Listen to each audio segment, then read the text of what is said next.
When I moved to Cedar Hollow, I thought I had finally found peace. It was one of those towns sitting just far enough outside the city that everything felt slower. Wide streets, spaced out houses, and an unusual kind of silence that settled over everything like dust. My house was modest, nothing special, but it felt like a reset button on my life. I didn't know anyone there, and honestly, I wasn't trying to. I kept to myself, unpacked at my own pace, and let the days blur into each other. That's why the knock on the door caught me off guard. It was late afternoon, maybe 3 or 4 days after I moved in. I opened the door and saw a man standing there, probably in his late 50s. Tall, lean, with salt and pepper hair and a tired but polite expression.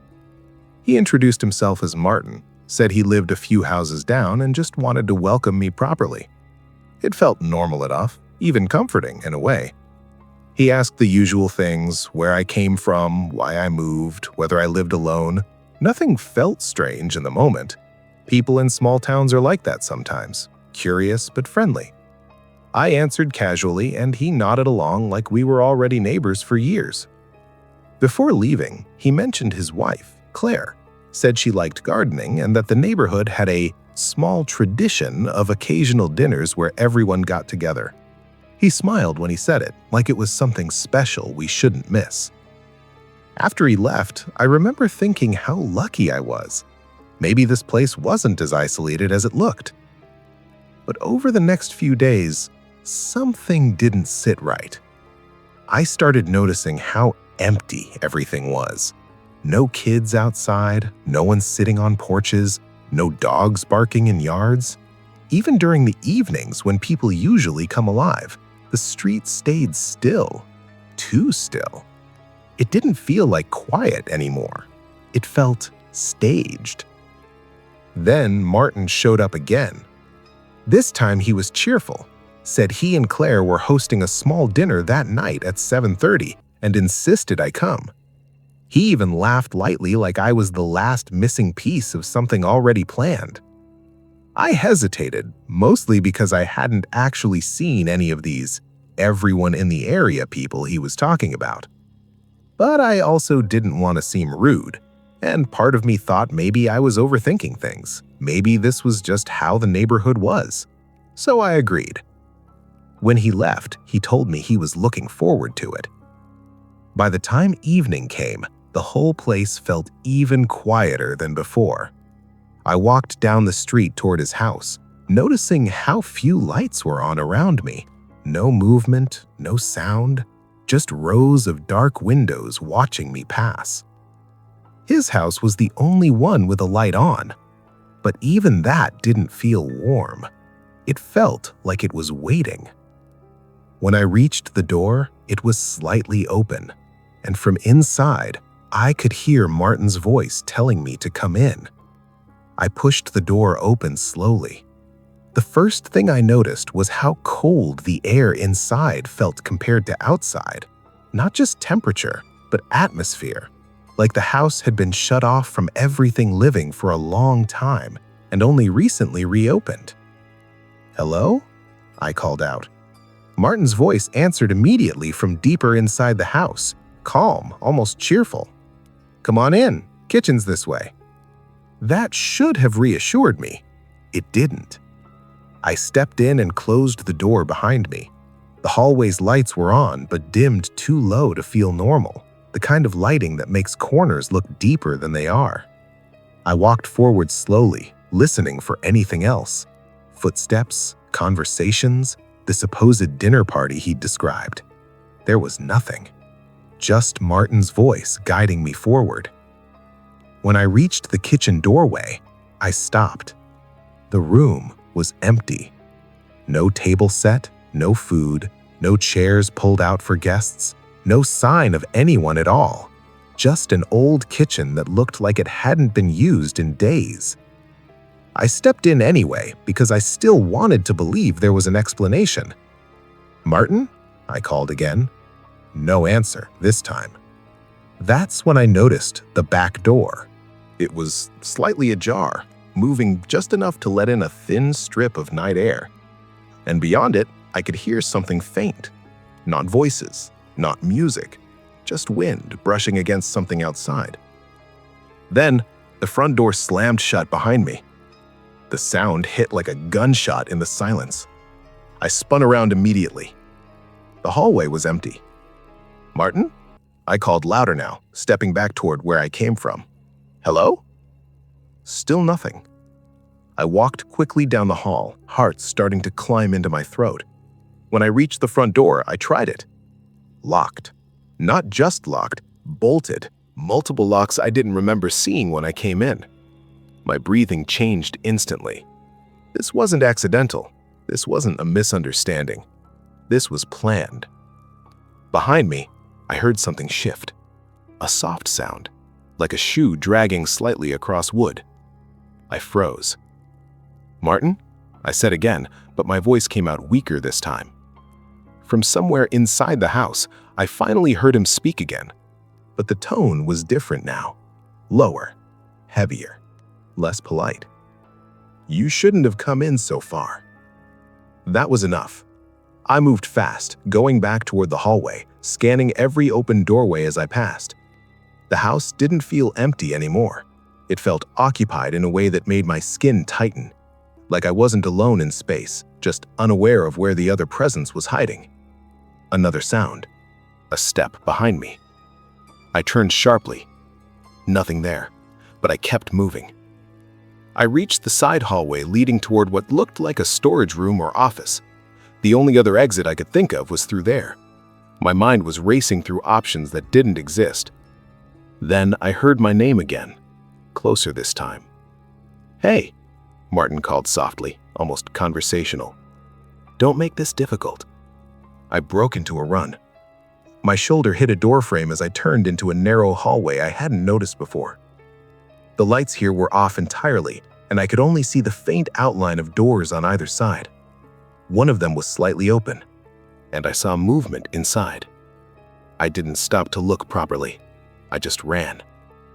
At the end of the hallway, there was a side door. I reached it, grabbed the handle, and twisted. Locked. Of course it was locked. Behind me, footsteps finally became clear. Not rushing, not panicked, just steady, controlled. Martin's voice came again, almost right behind me now. "You were supposed to meet everyone first. That's how it works here." That sentence made my stomach drop in a way I can't explain. I turned just enough to see him properly for the first time since I entered the house. He wasn't rushing me. He was standing at the far end of the hallway, partially in shadow, holding something small in his hand. Not a weapon he was raising, not something obvious, just something he was turning over slowly, like he had all the time in the world. "You're early," he added. That was when I made my decision. I charged back the way I came, straight past him. It caught him off guard for a second, just long enough for me to slip by. I heard him move immediately behind me, faster now. The calm was gone. The house suddenly felt too small, too predictable. I reached the kitchen again, heading for the back door I'd seen earlier. It was still slightly open. Wind pushed through it, colder now, stronger. I didn't think, I just ran through it. The second I hit the backyard, the noise of the house changed behind me. Not louder, just different, like something inside had shifted position. I heard the door open behind me. Then Martin's voice one last time. "Don't worry, you'll understand eventually." I didn't stop to respond. I ran. I didn't look back until I was halfway down the street, and when I finally did, the house looked completely normal again. Lights on, still, quiet, like nothing had happened at all. No sign of movement, no sign of a dinner that never existed. I didn't sleep that night. And the next morning when I went back to check the house from a distance, it looked empty, sold, as if no one had been living there for years. But I know what I heard inside that place, and I know I wasn't supposed to leave. I've lived in Brookmere for most of my life. It's the kind of suburb where nothing really happens, and that used to be exactly how I liked it. Same grocery store, same quiet streets, same people who nod at you but never stop to talk for long. I never felt the need to change anything about it. That changed the year someone moved into the house across from mine. I noticed him the day he arrived because of the moving truck. Not much else about him stood out at first. Mid-30s maybe, average build, plain clothes. He looked like someone you'd forget instantly after passing them in a store. A few days went by without anything unusual. Then one evening, I came home from work later than usual and saw him standing outside, right across the street. He wasn't walking, not checking mail, not on the phone, just standing near the edge of the sidewalk, looking directly at my house. At first, I thought maybe he was waiting for someone or just thinking. I even slowed down in my car, expecting him to move or at least glance away. He didn't. He just kept looking at my house like he was trying to understand it. I parked in my driveway, watching him in my rearview mirror for a second too long. When I finally stepped out of the car, I looked back across the street. He was gone. That should have been the end of it, but it wasn't. The next morning, I noticed him again, this time from my kitchen window while grabbing coffee. His curtains were open just slightly, enough for me to see movement upstairs. A shadow. Then stillness. Then the blinds shifted, like someone had just stepped back. I told myself it didn't mean anything. New neighbors always settle in weirdly. People check out their surroundings. That's normal. But over the next few days, I started noticing a pattern. Every time I was outside, even for a few seconds, I had this strange feeling of being observed. Not in a vague way, in a direct way, like someone's attention was locked on me specifically. And every time I looked toward his house, I couldn't tell if I actually saw him or just caught him too late. Once I was taking out the trash, and I swear I saw him standing near his garage, just watching. The moment I turned my head fully, he was suddenly gone. No door closing, no footsteps, nothing. It started messing with my head more than I wanted to admit. I began checking the windows more often. At night, I'd close the blinds earlier than usual, not because I was scared exactly, but because I couldn't shake the feeling that I was part of something I didn't understand. Then came the night I saw him at the end of my driveway. It was late, maybe close to midnight. I'd been watching TV with low volume when something made me glance out the living room window. He was there, standing right where my driveway meets the sidewalk. Not moving, not pretending to do anything else, just facing my house. At first, I thought maybe he had been there for a while and I just hadn't noticed. But something about the way he stood didn't feel patient. It felt recent, like he had just arrived and hadn't decided what to do next. I turned on the porch light. The second it clicked on, he shifted slightly. Not away, just enough to acknowledge the change. Then he started walking, not toward me, down the sidewalk, slowly, like he was out for a casual stroll. I opened my front door without thinking. "Hey," I called out, more confused than anything. "Can I help you with something?" He didn't answer, didn't even look back. He just kept walking like I wasn't speaking at all. I stepped out onto the driveway watching him go. Part of me wanted to chase after him, demand an explanation. Another part of me felt like doing that would make things worse. So I stopped, and he kept walking until he turned the corner and disappeared. That night, I didn't sleep well. Every sound in the house felt slightly off. Pipes, wind, the old settling noises you usually ignore suddenly felt intentional, like they were trying to get my attention. Around 2 a.m., I woke up for no clear reason. Not to noise, not to light, just a feeling. I remember lying there for a moment, staring at the ceiling, trying to convince myself to go back to sleep. That's when I heard it. Something outside. A soft sound, like movement near the front of the house. I got out of bed slowly and walked toward the hallway. The house was silent, but it didn't feel empty. I checked the front door first, locked. Then I looked through the peer hole. Nothing, just darkness. But as I stood there, I heard a faint sound again. This time, closer, like something shifting near the side of the house. I stepped back from the door instinctively. That's when I saw it. A shadow pass across the bottom of the frosted glass window beside the door. Slow, deliberate, like someone was walking right up to it. And then, it stopped. I didn't move. I just stood there, staring at the frosted glass, waiting for whatever was outside to do something else. My mind kept trying to convince me it was a branch, a passing car light, anything normal. But I knew it wasn't. The shadow stayed still for a few seconds. Then it shifted again, closer this time, right up against the door. I backed away without thinking, keeping my eyes locked on the glass as I moved toward the hallway. Every instinct I had was telling me to turn on a light, call someone, do anything. But another part of me felt like even small noise might matter more than I wanted it to. Then came a soft sound, a tap. Not loud, not aggressive, just one slow knock on the front door. I didn't answer. Another knock followed a few seconds later, same spot, same rhythm. Then, silence.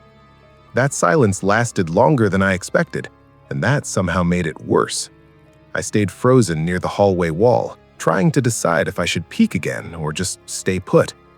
That's when I heard something I wasn't prepared for. My phone buzzing on the counter. A message notification from an unknown number. I didn't move right away. I just listened to it vibrate once, then stop. Then again. 3 messages in a row. I finally walked into the kitchen and picked it up.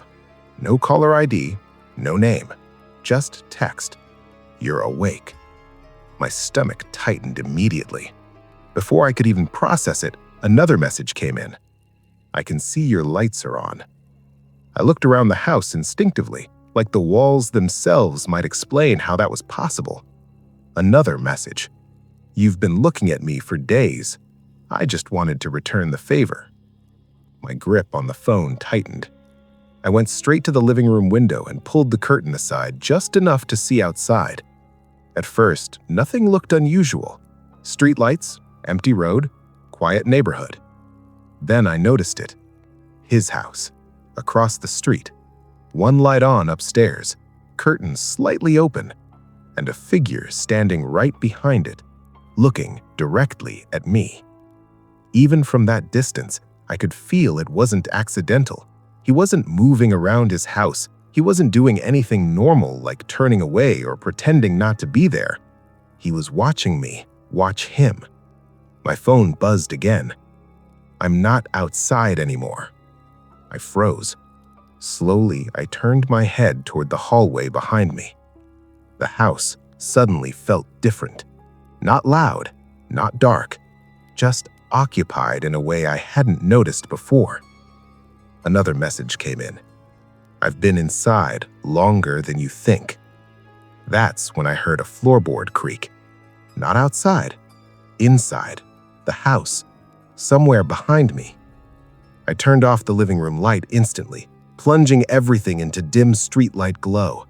My eyes darted across the hallway, trying to pinpoint where the sound came from. Nothing moved, but I wasn't convinced. Then another creak, closer. I backed into the kitchen slowly, phone still in my hand, flashlight off because I didn't want to give away my position if that made any sense at all. My mind kept going back to the same thought. He wasn't rushing me. He wasn't breaking in like a typical intruder. It felt planned, like he already knew how this ended. A soft thump came from the hallway again. Then, silence. I made a decision I didn't fully understand at the time. I grabbed my keys, moved toward the back door, and opened it as quietly as I could. Cold air rushed in. I stepped outside into my backyard, heart pounding so hard I could barely hear anything else. For a moment, everything felt normal again. Too normal.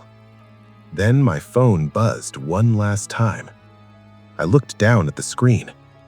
One sentence. "You're not where I left you." I didn't think.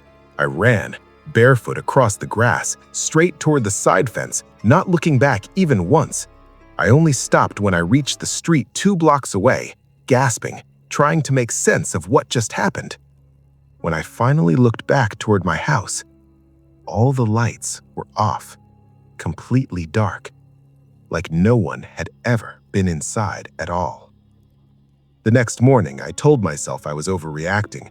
Maybe someone hacked my phone. Maybe it was a coincidence, bad timing, paranoia from lack of sleep. But when I checked the house during daylight, I noticed something I couldn't explain. The back door wasn't locked properly, and there was a faint footprint on the inside floor. Not mine.